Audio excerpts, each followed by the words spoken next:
ఓం శనైశ్చరాయ నమః. శని భగవానుడు ఇచ్చే దోషాలకి, వాటి నివారణలు, పరిష్కారాల గురించి ఈ వీడియోలో జ్యోతిష్య విశారద శ్రీ సూర్య ప్రకాష్ గారు వారు విశ్లేషణాత్మకంగా వివరిస్తారు. ఇది శని దోష పరిహారాలపై ప్రత్యేక కార్యక్రమం 1వ భాగం. శని దోషం గురించి అవగాహన కోసం పూర్తిగా చివరి వరకు చూడండి. ఓం గం గణపతి నమః. ఓం శ్రీ మాత్రే నమః. అందరికీ నమస్కారం అండి. నా పేరు సూర్యప్రకాష్. ఈవేళ మనం తెలుసుకోబోయే అంశం శని భగవానుడు ఇచ్చే దోషాలకి రెమెడీస్. ఇది 3వ వీడియో. మొదటి వీడియోలో శని భగవానుడి యొక్క ప్రాధాన్యత, రెండో వీడియోలో ఆయన జాతకాల మీద ఎటువంటి ప్రభావాన్ని చూపిస్తారు అనేది, ఈ 3వ వీడియోలో రెమెడీస్ మాట ఆ ప్రభావం తగ్గించడానికి.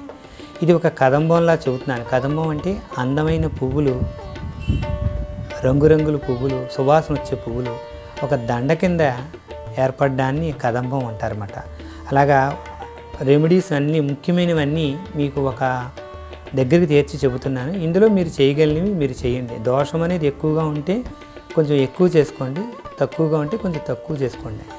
ముందుగా పూజల విషయానికి వస్తే, శనివారం నాడు శని హోరలో తైలాభిషేకం, 19,000 సార్లు శనీశ్వరుడి జపం, నువ్వుల దానం, అలాగే జపం, తర్పణాలు, హోమం, మృత్యుంజయ జపం, శివుడికి రుద్రాభిషేకం, ఇవన్నీ మంచి ఫలితాలనే ఇస్తాయి. ఇక స్తోత్రాల విషయానికి వస్తే, కాలభైరవాష్టకం, దశరథ ప్రోక్త శని స్తోత్రం, హనుమాన్ చాలీసా, సుందరకాండలో 48వ సర్గ, శనీశ్వరుడి మంత్రాలు, శనీశ్వరుడి స్తోత్రాలు ఈ శని భగవానుడి యొక్క నెగిటివ్ ఎనర్జీని చాలా మటుకు తగ్గిస్తాయి. ఇక పురాణాల విషయానికి వస్తే, కర్ణ చరిత్ర, నలమహారాజు చరిత్ర చదువుకోవడం మంచిది. ఇక గుడుల విషయానికి వస్తే, ఆంధ్రప్రదేశ్లో ఉన్న తూర్పుగోదావరి జిల్లాలో ఉన్న మందపల్లిలో ఉన్న మందేశ్వర స్వామి శని సింగనాపూర్, ఇది షిరిడీకి వెళ్ళే దారిలో ఉంటుంది.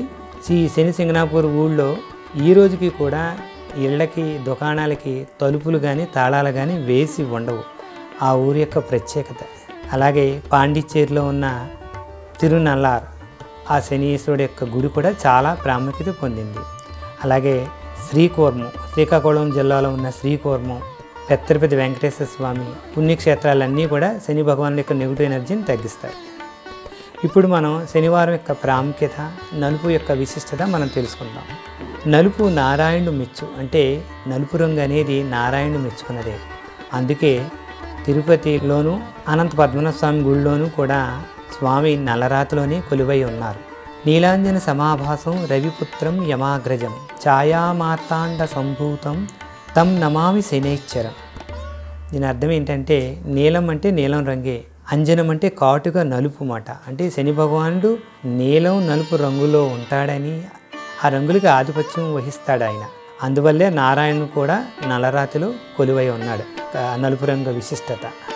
అలాగే ఇంకా శనివారం యొక్క ప్రాముఖ్యత మనం గమనించినట్టయితే, శనివారాన్ని స్థిరవారం అని కూడా అంటారు. మంచి రోజులుగా చెప్పబడే గురు, శుక్రవారాల్లో కూడా దుర్ముహూర్తం, అంటే ముహూర్తానికి మంచి అని సమయం అని అర్థం. అది రోజుకి 2 సార్లు వస్తుంది. కానీ శనివారం దుర్ముహూర్తం మాత్రం ఒక్కసారే వస్తుంది.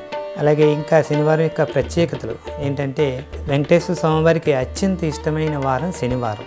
ఎందుకంటే శనివారం నాడే ఓంకారం అనేది ప్రభవించినది. అలాగే లక్ష్మీదేవిని తన వక్షస్థలంలో ఉంచుకున్న రోజు, పద్మావతిని వివాహం చేసుకున్న రోజు, భక్తులకు తొలిసారిగా దర్శనమిచ్చిన రోజు ఈ శనివారమే. అందుకనే శనివారం నాడు స్వామివారు సర్వ అలంకరణ భూషితులై ఉంటారు.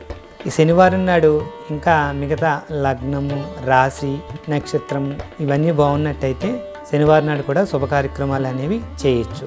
స్వామివారు ఈ నలుపు యొక్క ప్రాధాన్యత, శనివారం యొక్క ప్రాధాన్యత గుర్తించారు కనుకే అంత విలువ వాటికి వచ్చింది.